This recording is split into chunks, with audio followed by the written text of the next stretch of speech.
Munamawulire akubiddwa essasi. Banange munamawulire wankubye essasi. Munamawulire akubiddwa essasi.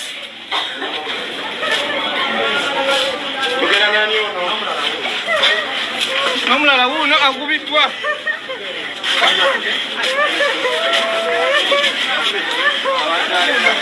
Akubiddwa essasi. Ab'e NAKASEKE olunaku olwaleero terubagendedde bulungi olw'ensonga nti Uganda Police Force ekubye omukka ogubalagala mu bakyala oba mu bamaama abasuubira okuzaala abaana bannakawere kwossa ne bamaama abakyali abavubuka. Bino nno bibadde ku Kikamulo Health Center 3 saidi z'e NAKASEKE nga bamaama babadde bagenze okufuna ebikozesebwa. Kigambibwa nti poliisi ng'eduumirwa OC Station Kikamulo kwossa DPC wa disitulikiti y'e Luweero wamu ne RDC owa NAKASEKE na Yeebale Kyamuzigita be balagidde omukka guno okukubwa mu bamaama. Bamaama bano babadde bambi balindirira ebikozesebwa okuli emifaliso, mother kit n'ebintu ebirala bingi nga bino bibadde bigenda kubaweebwa omukyala wa pulezidenti oba w'omukulembeze w'ekibiina kya NUP amanyiddwa nga Barbie Kyagulanyi wamu n'ababaka abava mu kitundu ekyo, naye nga kino tekisobose era nga balemeseddwa okuba nti no bagaba ebintu bino. Koseddwa mwe muli omukyala agambibwa nti abadde lubuto kwossa ne munnamawulire.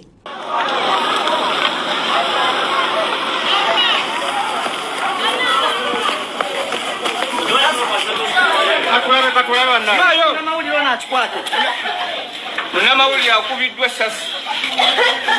Banange munnamawulire wankubye essasi. Munnamawulire akubiddwa essasi.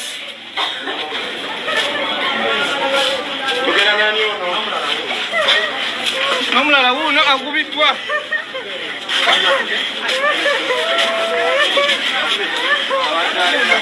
Akubiddwa essasi.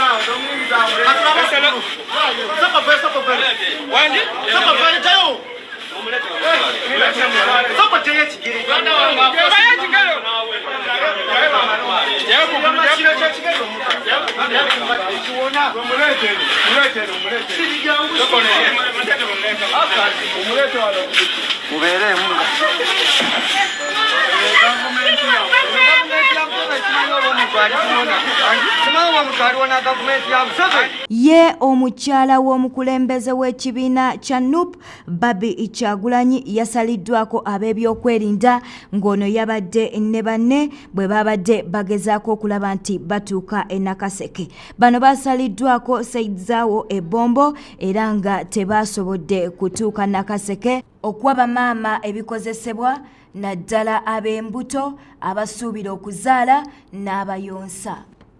Police has been hunting us since morning. Now they stopped us in the middle of the road. I don't know. Why are you taking this? Eyo nga nkujjayo mukwano amawulire agawulikikanga agatali malungi era nga ganakuwaza ge mawulire ag'okuba nti olunaku olwaleero bavuddeyo ne batutegeeza nti omwami bangi mumutegerera ddala bulungi amanyiddwa nga Oloya Godfrey Ssaabaminisita Boda Nabbanja gwe yavaayo n'akubira essimu ng'ennaku z'omwezi 8 July omwaka guno gwennyininyini ng'ono ye yali munnamukisa asooka oba yasooka okufuna emitwalo 10. Bavuddeyo ne batutegeeza nti omwami ono teyali muvuzi wa booda.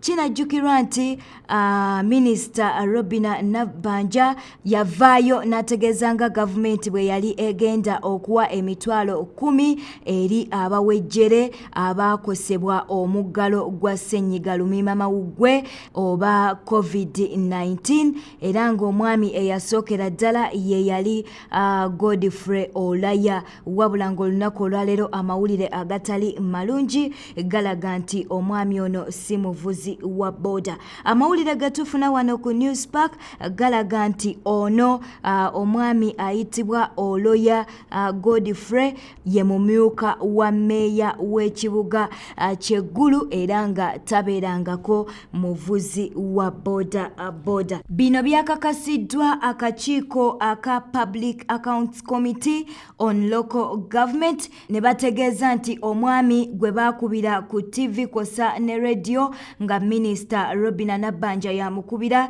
si muvuzi wa boda wabula ngono mumyuka wa meya w'ekibuga Kyeggulu. Era bino byongera okuba nti nno bikakasibwa bannaffe aba Boda Association okuva mu Gulu City nabo bwe bavuddeyo ne beegaana omwami ono Oloya Godfrey nga bagamba nti tabangako muvuzi wa boda wabula Oloya Godfrey gwe bamanyi assistant oba mumyuka wa meya w'ekibuga Kyeggulu.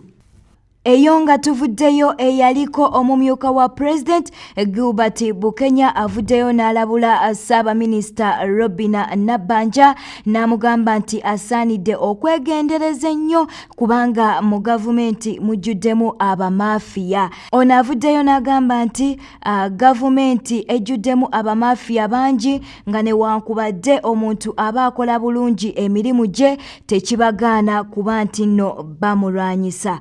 Ono ayongeddeko nti bwe yali ng'akyali mu gavumenti yagezaako okuloopa oba okwogera ku nsonga eno ey'abamafiya wabula nga tewali amufaako. Kinajjukirwa nti Julaayi w'omwaka guno Minisita Boda Nabbanja yavaayo n'ategeeza nga bw'atandise okufuna obubaka obumutiisatiisa mu bantu ab'enjawulo ate ng'abantu bano tebategeerekeka. Bwetyo bwe tutambudde ago ge tusobodde okufunira wano ku Newspark we tukuleta amawulire agakakasiddwa agafa mu ggwanga ne wabweru w'eggwanga.